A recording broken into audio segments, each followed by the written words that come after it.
چاند رات شریعت اسلامیہ میں لیلۃ الجائزہ کہلاتی ہے، اور اللہ تعالیٰ جل شانہ بندوں کو اس رات نوازتا ہے کہ پورا مہینہ تم نے روزے رکھے اور اب میں تمہیں اس کا صلہ عطا کروں گا۔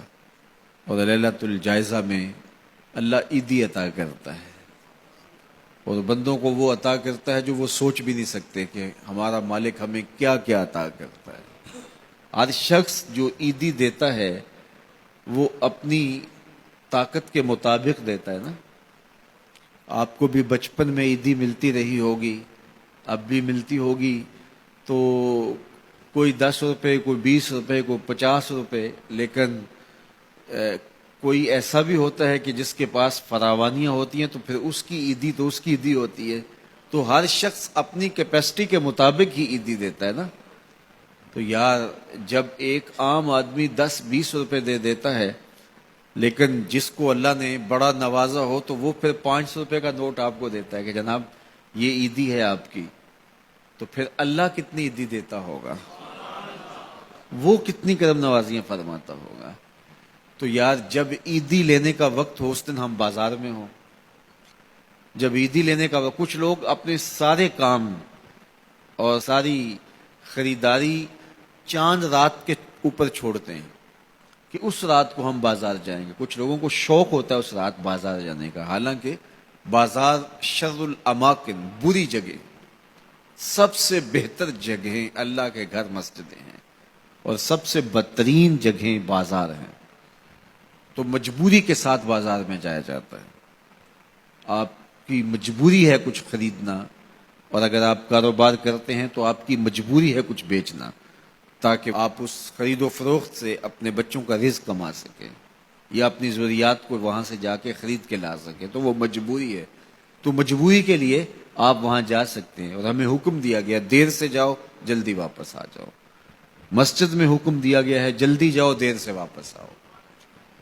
اور ہمیں پتہ ہے کہ چاند رات کو رش کتنا ہوتا ہے، اور ہم اسی وقت کے لیے سارے کام چھوڑے ہوں جبکہ کندھے سے کندھا چھو رہا ہوتا ہے، اور مرد و زن کا اختلاط بھی وہاں ہوتا ہے، تو پھر اپنے آپ کو بچانا اور اپنے آپ کو محفوظ رکھنا اور اپنی نظر کی عفت اور پاکیزگی کا خیال رکھنا کتنا مشکل ہو جائے گا۔ اپنے آپ کو آزمائش میں ہی کیوں ڈالا جائے کہ جس میں ہم پورے نہ اتر سکیں۔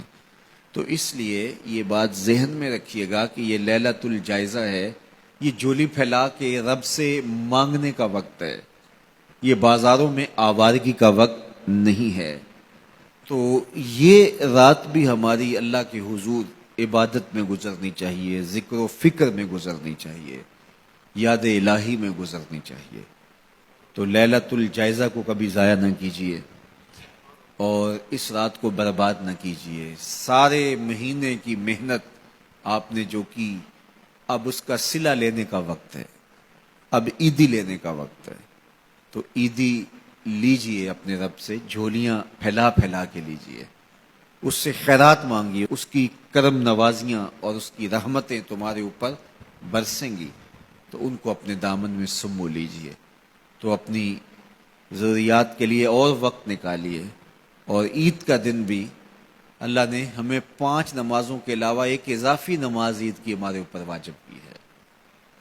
عید کے دن تو لوگ فرض نمازیں چھوڑ دیتے ہیں، جبکہ عید کے دن فرض نمازوں کے علاوہ ایک اضافی نماز رکھی گئی ہے۔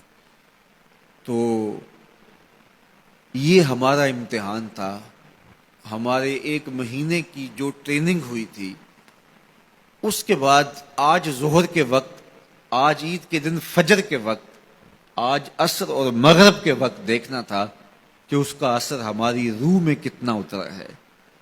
اور میں کہتا ہوں کہ جب مسلمان سارا مہینہ روزے رکھیں، تراویح بھی پڑھیں اور نمازیں بھی ادا کریں، اور عید کے دن فجر کے وقت مسجد میں نمازی نہ ملے، ظہر کے وقت آدھی صف ہو، تو شیطان تو بڑا خوش ہوتا ہوگا، وہ تو بڑا راضی ہوتا ہوگا کہ یہ پڑھتے تھے نمازیں اور تراویح اور کیا کیا کرتے تھے، پتہ چلا نا کہ ان کے اندر کچھ بھی نہیں اترا، اور یہ جہاں کھڑے تھے اس سے بھی نیچے لڑک کے آ گئے۔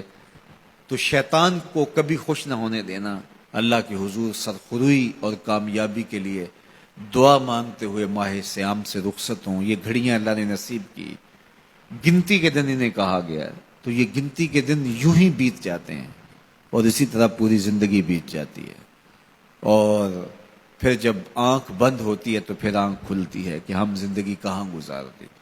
تو آئیے ان لمحوں کو غنیمت جانیے۔